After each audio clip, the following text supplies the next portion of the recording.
"Please, don't lift my skirt," the poor girl pleaded. But the prince did, and what he saw broke him. The grand hall falls silent. Candles flicker. Nobles smirk, waiting for shame to be revealed. But instead of scandal, the prince uncovers a bloodied bandage, torn cloth wrapped around the servant girl's leg, the mark of a wound earned saving a child from death. Humiliation turns to shock. Cruel laughter dies in their throats. And for the first time, the prince feels the weight of his own heart. But what begins with pity soon grows into something dangerous. For hidden in the girl's patched skirts lies more than torn cloth. There are secrets that could topple a kingdom and destroy them both. When love clashes with duty, when corruption festers in gilded halls, one choice will decide their fate. Forever. Will the prince sacrifice crown and court for the girl he was never meant to love, or will their secret be buried before it even begins? I'd love to know. Where are you watching from?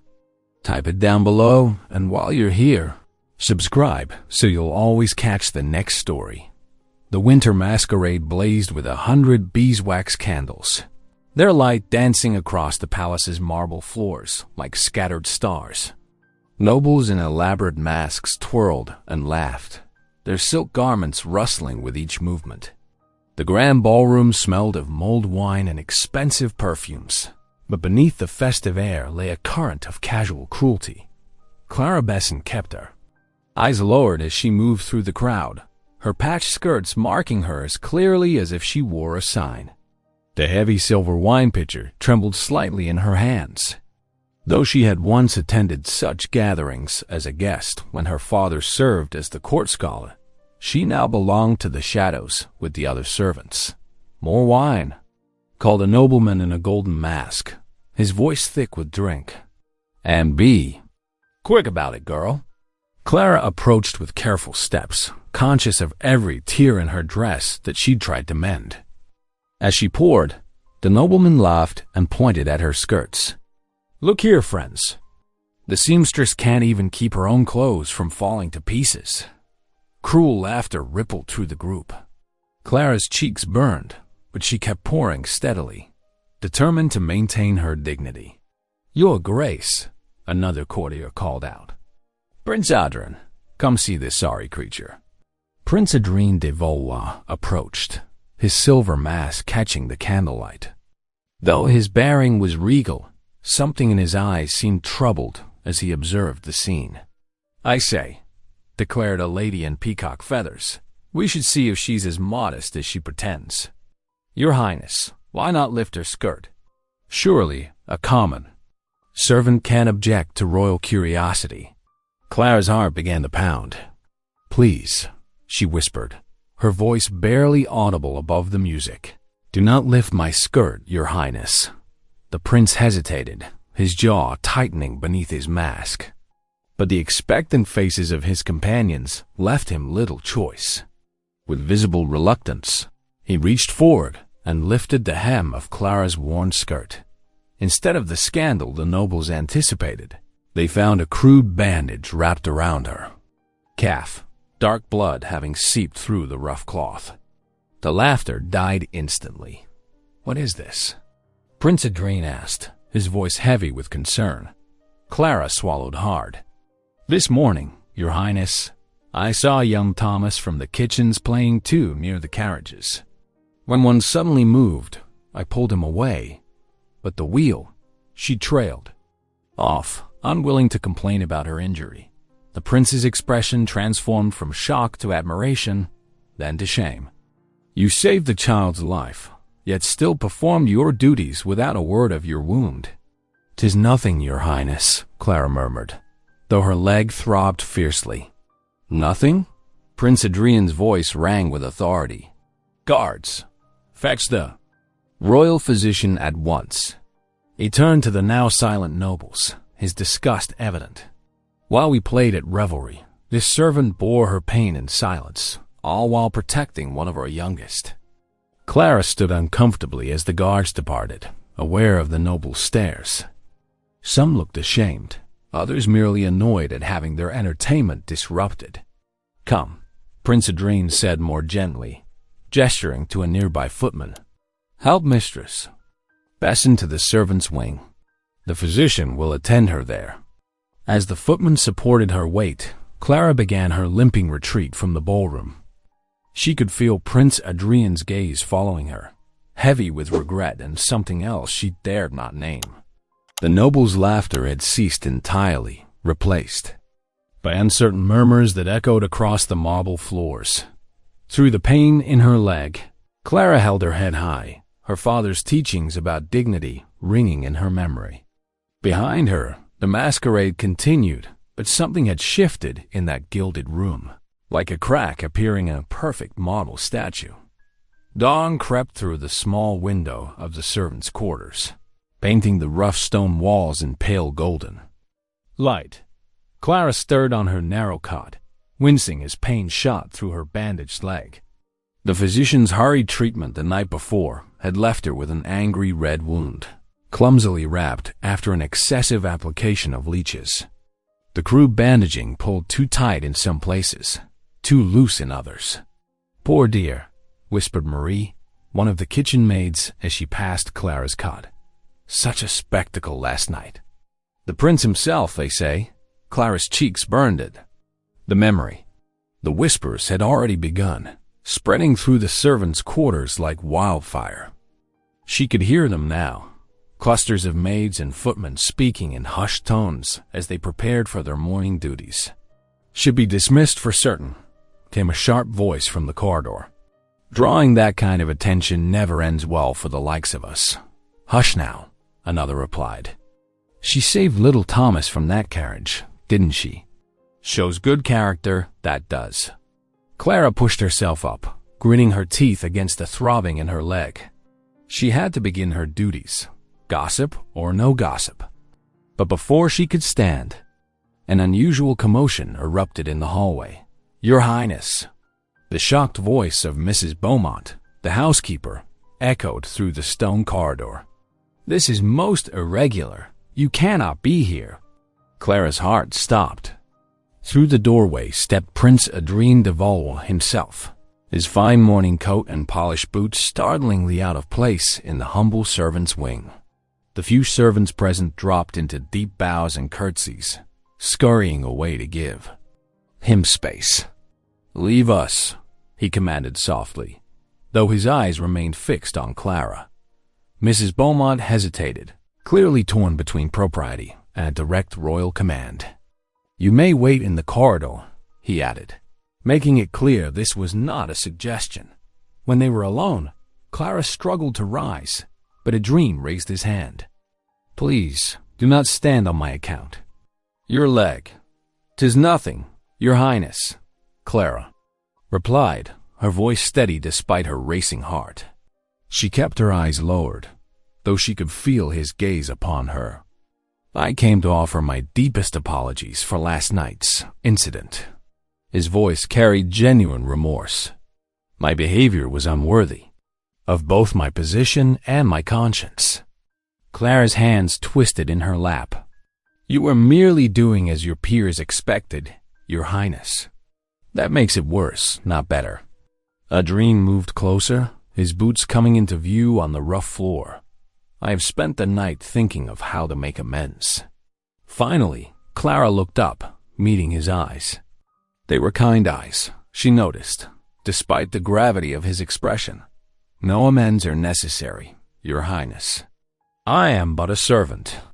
"You are the daughter of Scholar Besson," Adrien said quietly, making Clara's breath catch. "I remember your father's lectures at court, though I was young then. You are educated, skilled with a needle, and now I find you here, among the serving staff?" "Times change, Your Highness," Clara replied carefully, unwilling to speak of her father's disgrace. "And death."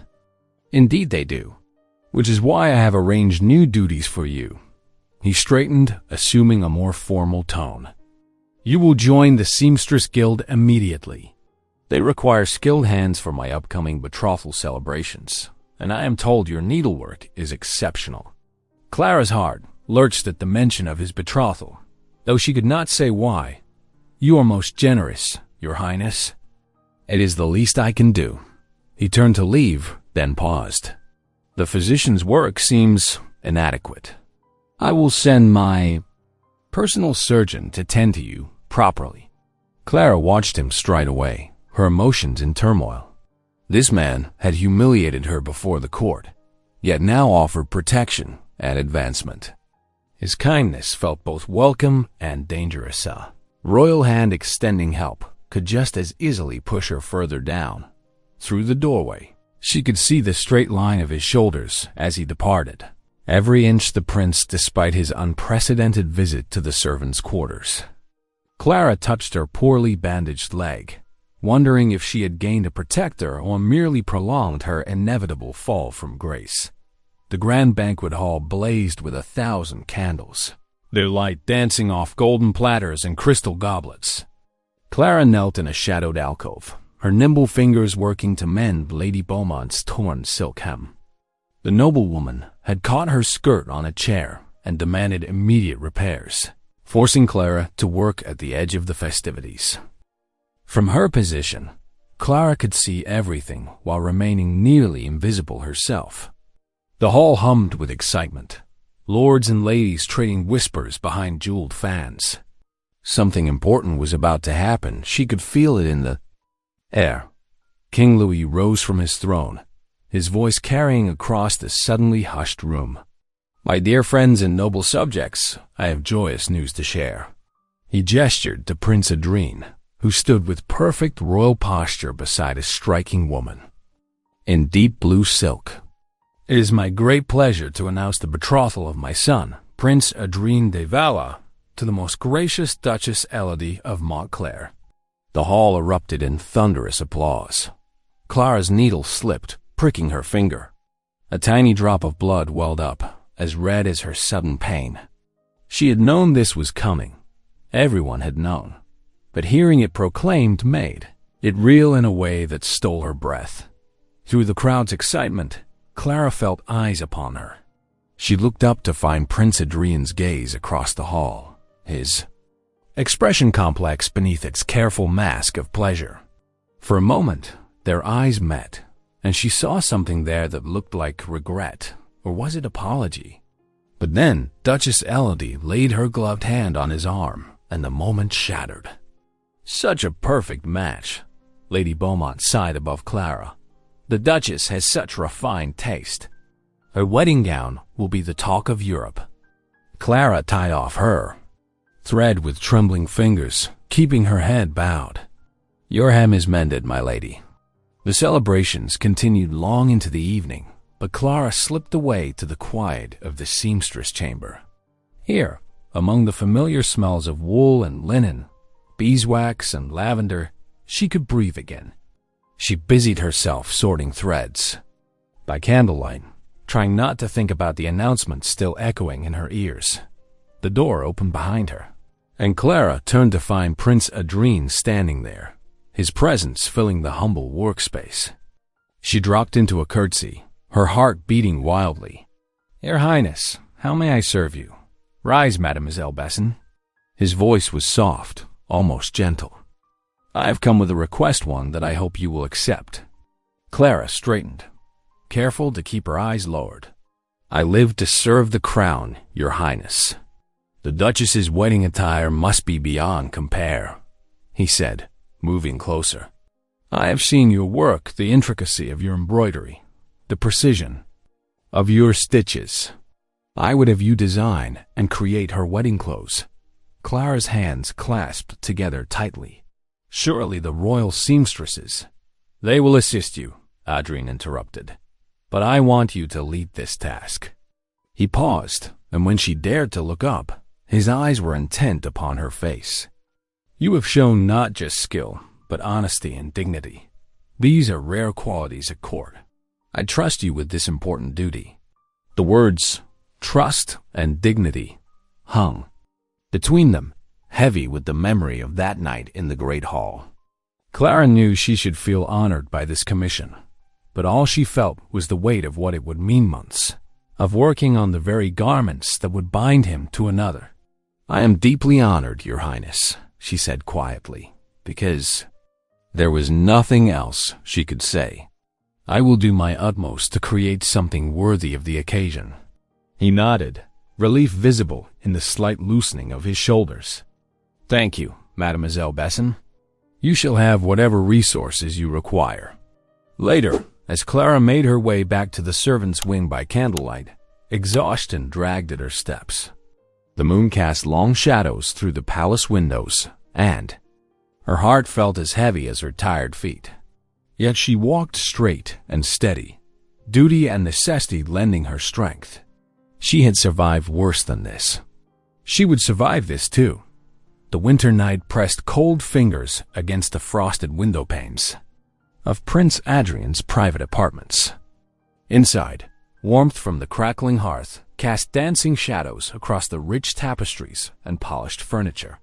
Clara sat near the window, her work illuminated by several beeswax candles that filled the air with their honey-sweet scent.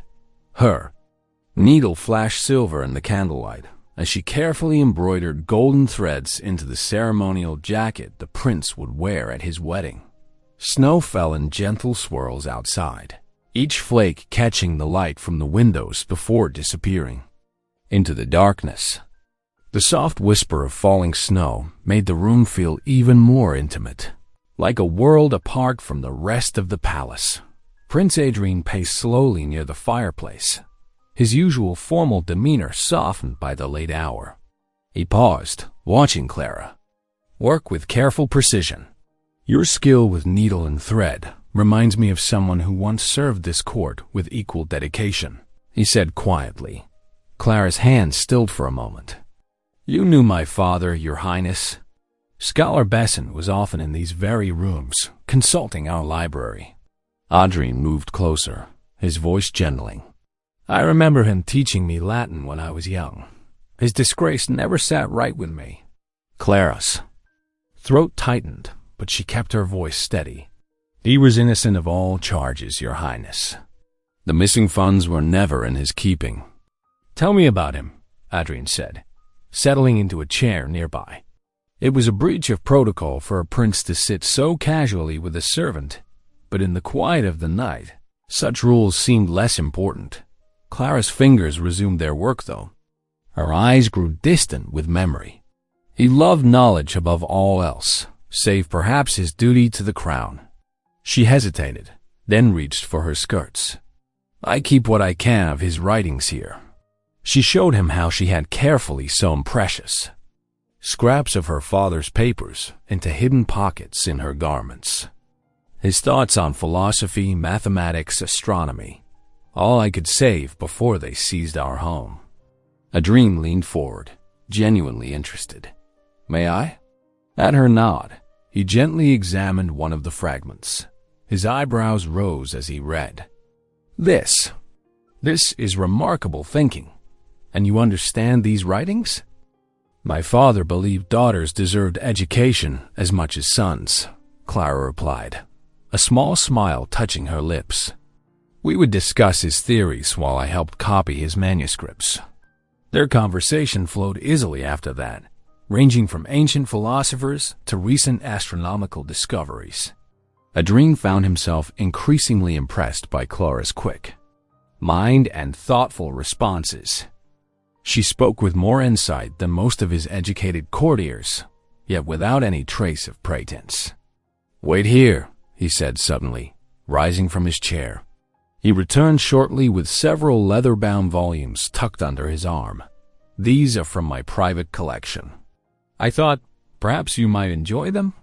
Clara's eyes widened at the sight of the precious books.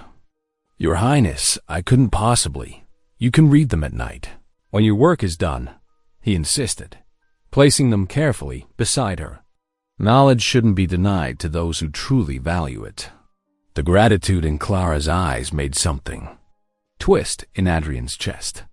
How long had it been since anyone at court had looked at him with such genuine feeling? Later that night, in her tiny room in the servants' wing, Clara sat on her narrow bed with one of the borrowed books in her lap. The single candle she was allowed cast just enough light to read by. Her fingers traced the elegant binding, remembering how the prince's eyes had lit up during their discussion of ancient Greek poetry. With a small sigh, she leaned forward and blew out the candle. In the darkness, her heart fluttered with feelings she knew she must not entertain, feelings that could only lead to more pain than she had already endured. Dawn crept through the small window of Clara's workroom, casting pale light across the wooden table where she worked. The servants' wing was still quiet, most of the household yet to rise. Clara's fingers trembled slightly as she carefully unpicked the sturdy stitches along her skirt's hem, checking once more that the door was firmly closed. The rough cotton of her work dress rustled as she reached into the hidden pocket she had sewn between the layers of fabric. With utmost care, she withdrew several yellowed papers, creased from years of being folded and refolded. Her father's familiar handwriting covered the pages in neat, precise rows. Clara smoothed the documents on her work table, her heart aching at the sight of his script. These papers were all she had left of him now, that and the memory of his last words, urging her to keep them safe at any cost. The morning light revealed columns of numbers, official seals, and damning evidence of the minister's treachery. The sudden creak of the door made her heart stop. Prince Adrien stood in the doorway, his expression shifting from curiosity to concern as he saw her desperate attempt to hide the papers. "Your Highness!" Clara's voice quavered as she tried to gather the documents. "I did not expect—" "What? Are those papers, Miss Besson?" Adrien stepped inside, closing the door behind him. The small room seemed to shrink with his presence, though his voice remained gentle. Clara's hands shook as she clutched the documents. "Please, Your Highness. These were my father's. "Show me," he said softly, extending his hand. It was not quite a command, but neither was it a request she could refuse. With trembling fingers, Clara surrendered the papers.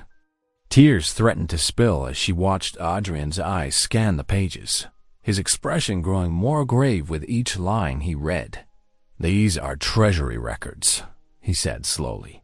"They show systematic theft over years, authorized by—" His voice trailed off as he recognized the signatures. "These are the same ministers who accuse your father of embezzlement." "Yes, Your Highness." Clara's voice was barely above a whisper. "My father discovered their scheme. He gathered proof, but before he could present it to the king," she swallowed hard. "They acted first. They destroyed his reputation, seized our home, everything we owned. He died of grief shortly after." Adrien looked up from the papers, his face troubled. "Do you understand what these documents mean? They prove not only your father's innocence, but also implicate half the king's advisory council in treason." He paused, weighing his next words carefully. "Including those who arranged my betrothal to the Duchess." Clara nodded miserably. "I know the danger these papers pose, Your Highness. If they were discovered in my possession, I would be executed as a traitor. But they were my father's last trust to me. I could not," her voice broke, "I could not let his name die in disgrace." Adrien studied her face for a long moment, then looked back at the damning evidence in his hands. These papers could free him from his unwanted betrothal, expose the corruption at court, and restore justice. But using them would place Clara in mortal danger. With deliberate care, he folded the documents along their well-worn creases. Clara watched, hardly daring to breathe, as he knelt beside her and lifted the hem of her skirt just enough to access the hidden pocket. "Your father's trust was well placed," he said quietly, sliding the papers back into their hiding place. His fingers brushed against her skirts as he withdrew his hand, the touch sending an unexpected warmth through them both. "These must remain hidden until we can ensure your safety." Their eyes met in the growing morning light, and in that moment, something unspoken passed between them. Clara saw in his face not just the prince who had once humiliated her, but a man willing to protect her at the cost of his own freedom. The palace chapel stood peaceful in the crisp Sunday morning. its ancient stone walls glowing warmly in the light of hundreds of beeswax candles. Tall windows of stained glass cast jewel-colored patterns across the marble floor, while incense curled lazily through shafts of winter sunlight. The nobility filled the front pews in their finest silks and velvets, while servants like Clara sat quietly in the back, their plain wool clothes a stark contrast to the finery before them. Clara kept her eyes lowered during the service, though. She could not help but notice how Prince Adrien's shoulders remained tense throughout the priest's sermon on duty and obedience. She understood why the weight of his upcoming marriage to Duchess Elodie seemed to press more heavily upon him with each passing day. As the service drew to a close, the congregation filed out in strict order of rank nobles first, then lesser, gentry, and finally the servants. Clara rose to leave with the other staff, but a slight gesture from Adrian caught her eye. Understanding his silent request, she remained in her pew, pretending to pray while the chapel slowly emptied. When the last echoing footsteps faded, Adrien approached from the front of the chapel. In the quiet sanctuary, even his soft steps seemed to whisper against the stone floor. He knelt beside her in the wooden pew, close enough that she could smell the subtle scent of pine and leather that always clung to his clothes. "I cannot bear this silence between us any longer," he whispered, his voice barely disturbing the sacred stillness. "These past weeks, working with you, have shown me what true nobility of spirit means." Clara's heart beat faster, but she kept her voice steady. "Your Highness, we must not, Adrien," he corrected gently. "Here, before God, I am simply Adrien." Her eyes met his, seeing in them the same longing that filled her own heart. "What you speak of cannot be," she murmured, though every word pained her. "Perhaps not in the eyes of the court," he agreed, "but here, in this holy place, we can speak truth." He took her hand, his touch warm and sure. "I love you, Clara Besson, not for your station, but for your heart, your mind, your unwavering courage." Tears threatened to spill from Clara's eyes. "And I love you," she confessed, her voice trembling, "though I know I should not." Adrien stood, drawing her gently to her feet. "Then come with me to the altar. Let us make our vows before God, if not before men." Together they walked down the center aisle, their footsteps echoing in the vast space. The carved angels in the ceiling gazed down upon them as they knelt before the altar, its golden cross catching the candlelight. "I, Adrien," he spoke softly but clearly, "pledge my heart to you. Clara, though the world may never know, I give you my true love and faithful devotion from this day forward." Clara's voice shook as she responded, "I, Clara, pledge my heart to you, Adrien. Though we must walk separate paths in the world's eye, my love and faith will remain yours alone, always." They remained kneeling in silence, their clasped hands the only bridge between their worlds. The morning light shifted through the stained glass, painting them briefly in colors of ruby and sapphire, as if heaven itself blessed their secret union. Last, they rose and walked together to the chapel's side door, which opened onto a small courtyard. Fresh snow blanketed the ground, unmarked except for a single path leading to the servants' wing. They paused in the doorway, knowing they must part. "Go first," Adrien said softly, brushing a snowflake from Clara's cheek. "I will follow in a few minutes, as propriety demands." Clara nodded, gathering her shawl closer. Though the air was bitter cold, her heart felt warmed by their shared promise. She stepped out into the snowy courtyard, leaving no footprints in the fresh powder as she carefully followed the cleared path. Their vows, witnessed only by God and the silent stones of the chapel, would remain their precious secret, sustaining them through whatever trials lay ahead. The palace hummed with frantic activity as wedding preparations reached their peak. In the seamstress's workroom, Clara bent over the Duchess's magnificent gown, her fingers aching from countless hours of precise stitching. Candlelight flickered across the cream-colored silk and delicate pearl, beating as night crept in. The clock in the distant tower struck 10, but she could not rest until the intricate bodice was complete. Through the window, she glimpsed servants scurrying across the courtyard with armfuls of flowers and ribbons. In 2 days, these halls would witness a royal wedding. Clara's heart clenched at the thought, though her hands remained steady at their work. A shadow fell across her table. Clara looked up to find Duchess Elodie watching her with cold eyes. The Duchess's rouge-painted lips curved in a smile that did not reach her gaze. "Still at work, little seamstress?" Elodie's voice dripped with false sweetness. "Such dedication. Though I wonder what else might occupy your time here in the palace." Clara kept her expression neutral, though her pulse quickened. "Only my duties, your grace, indeed." The Duchess circled the workroom like a cat stalking prey. "Strange, then, that my betrothed seems more interested in visiting the servants' quarters than attending to his future bride." Before Clara could respond, heavy footsteps echoed in the corridor. 2 palace guards burst in, followed by a trembling maid who would not meet Clara's eyes. In the maid's hands were familiar papers, the documents Clara had guarded so carefully in her skirts. "Well, well."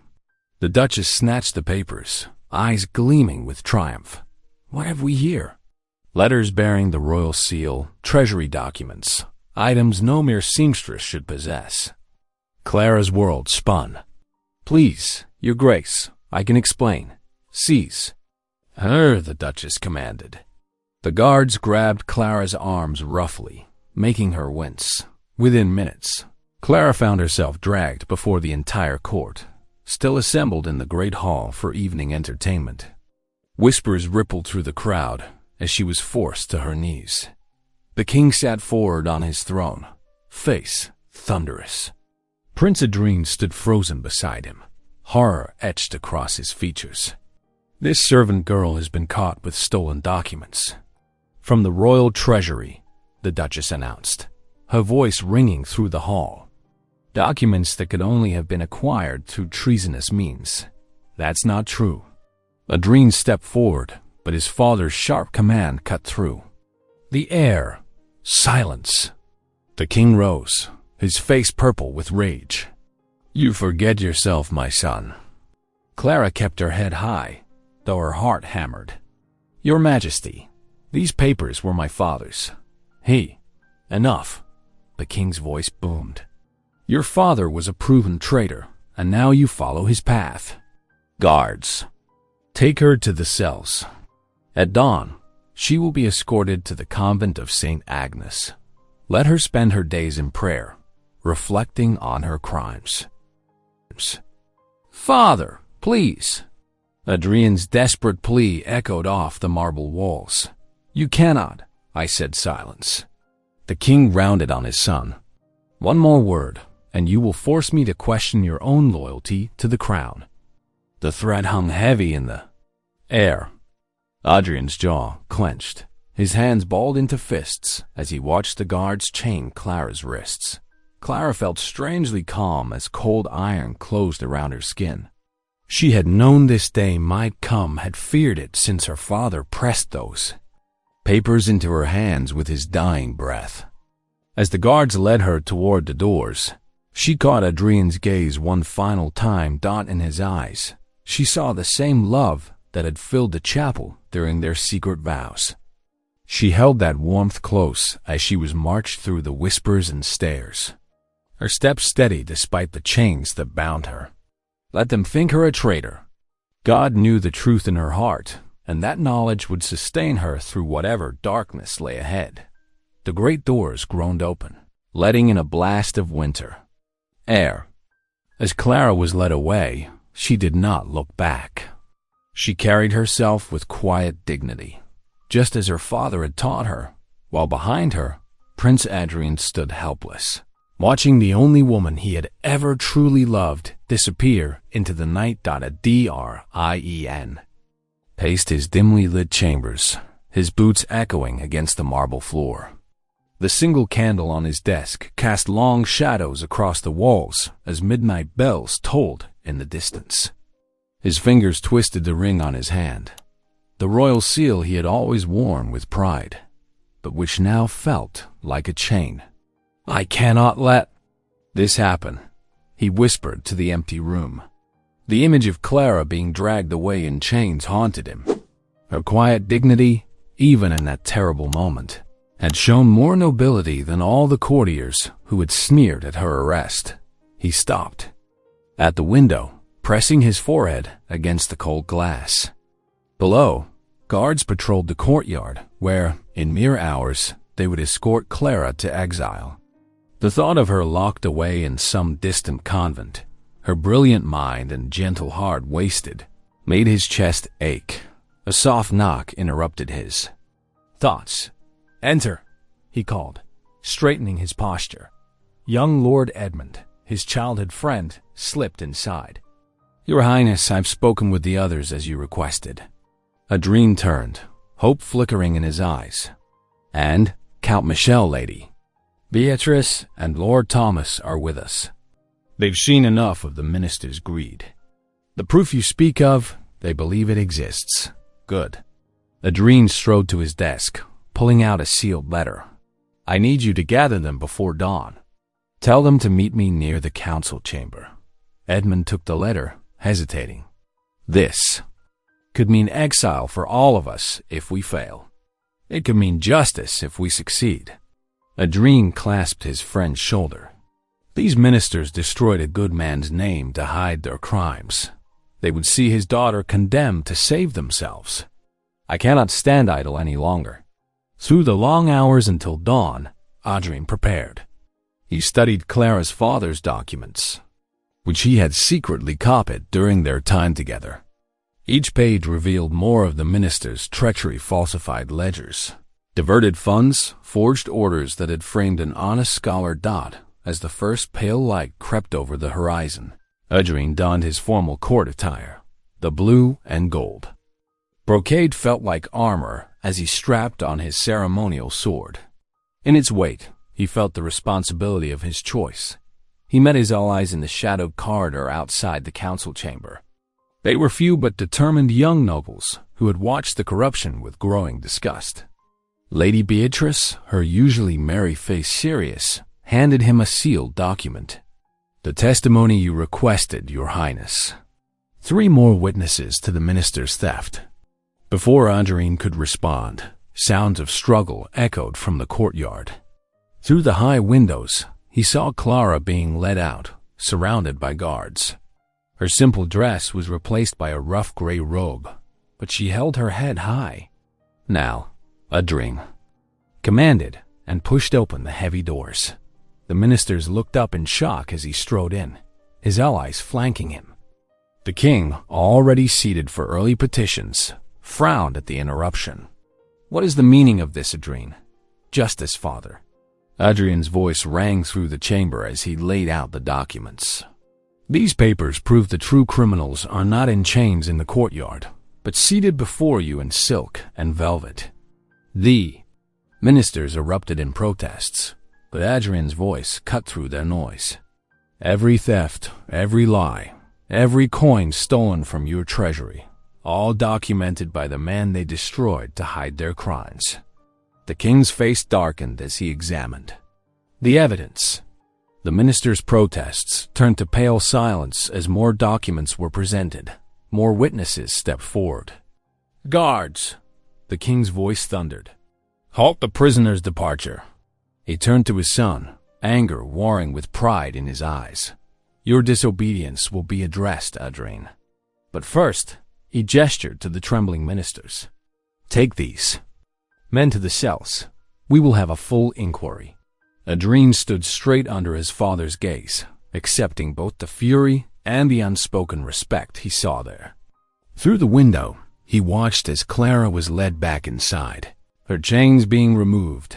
The dawn light streamed through the high windows, touching everything with gold, as justice began its slow return to the palace halls. The great hall blazed with hundreds of candles, their light reflecting off polished marble and gilded mirrors.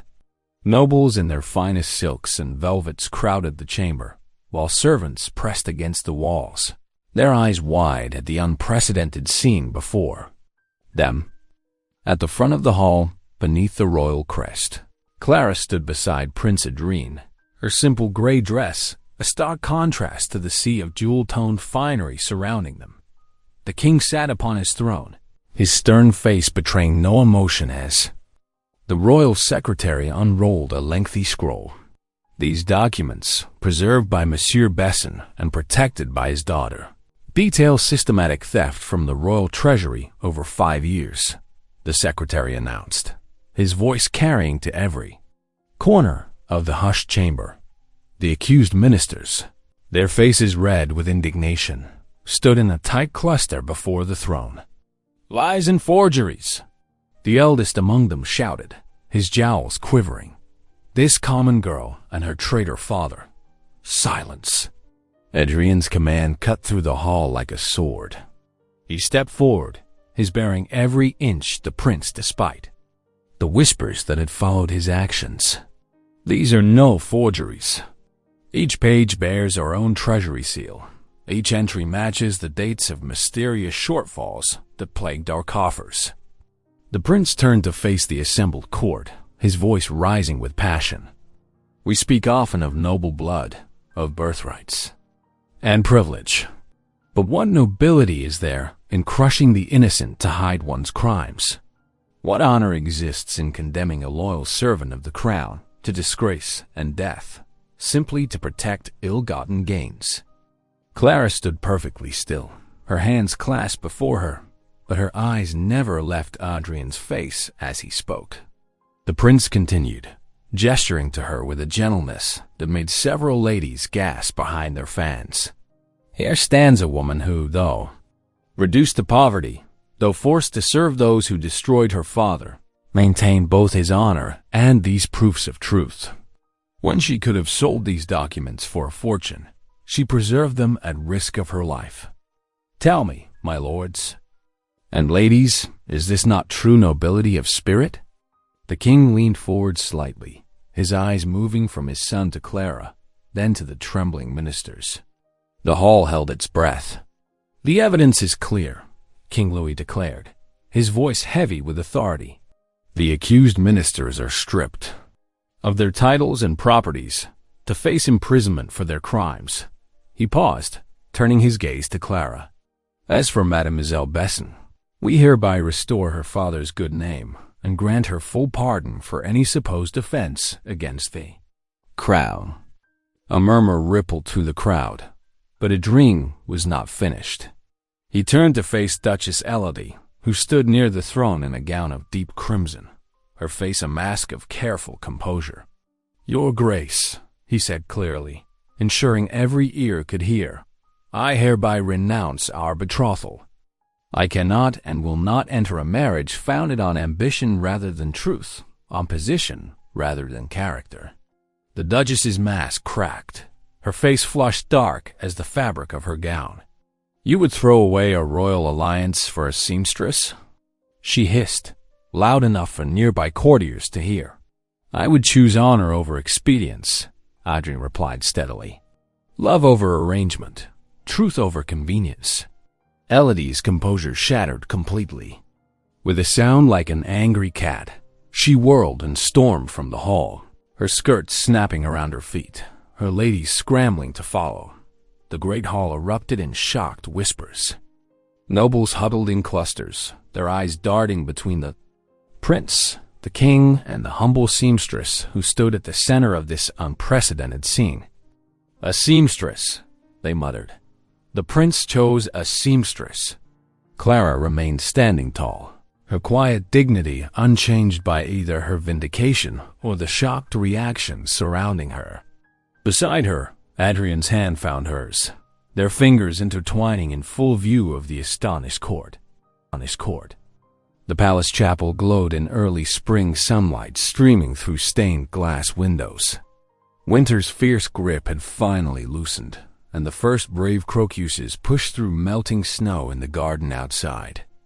Inside, Candles flickered in their hundreds, their warm light touching both silk and homespun wool alike as nobles and servants filled the pews together.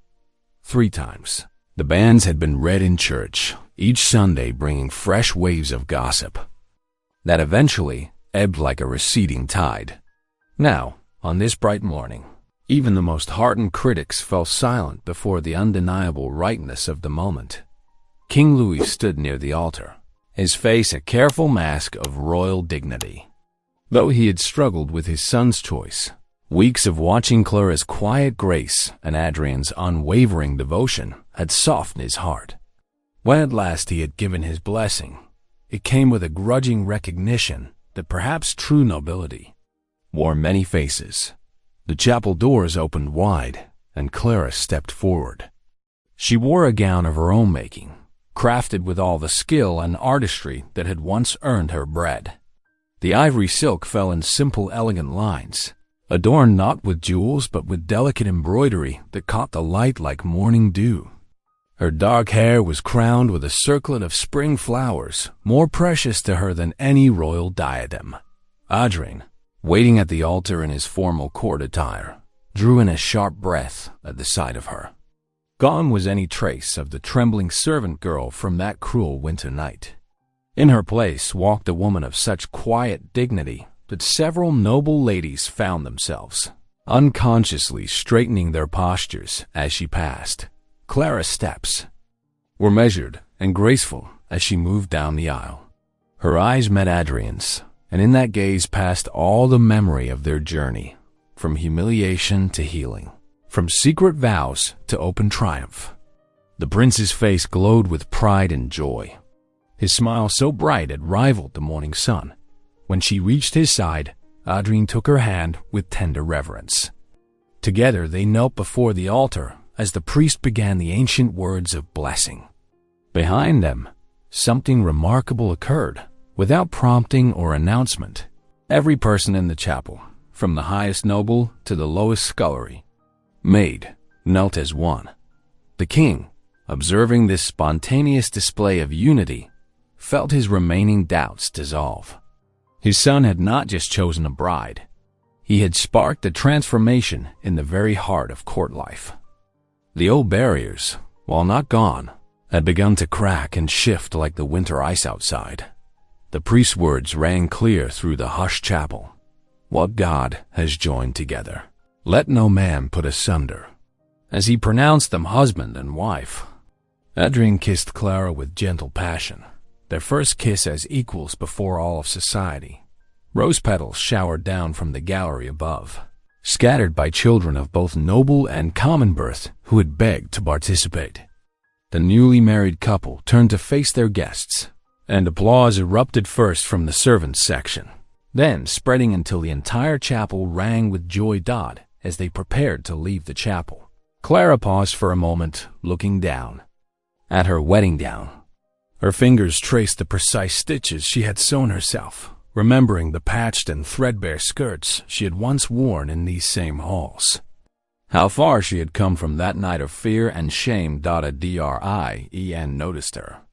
Reflection, and drew close. "My love," he whispered, his voice meant for her alone. "What once broke me has remade me anew. Your courage taught me true nobility. Your forgiveness showed me real strength." Clara's smile brightened the already sunlit chapel. Together, they stepped toward the great doors, ready to begin their new life. They moved not as prince and peasant, but as two hearts joined in love's triumph, their dignity earned through trial, and their joy made sweeter by the struggle that preceded it. As they emerged into the spring morning, the chapel bells rang out across the palace grounds, announcing, to all that love had indeed conquered every barrier placed before it. Winter's shadows had fled, leaving only the warmth of new beginnings and the promise of transformation that their union represented. Thanks for watching. If any part of this story lingered with you, consider subscribing. I'll be here again tomorrow, sharing another tale that speaks to the soul.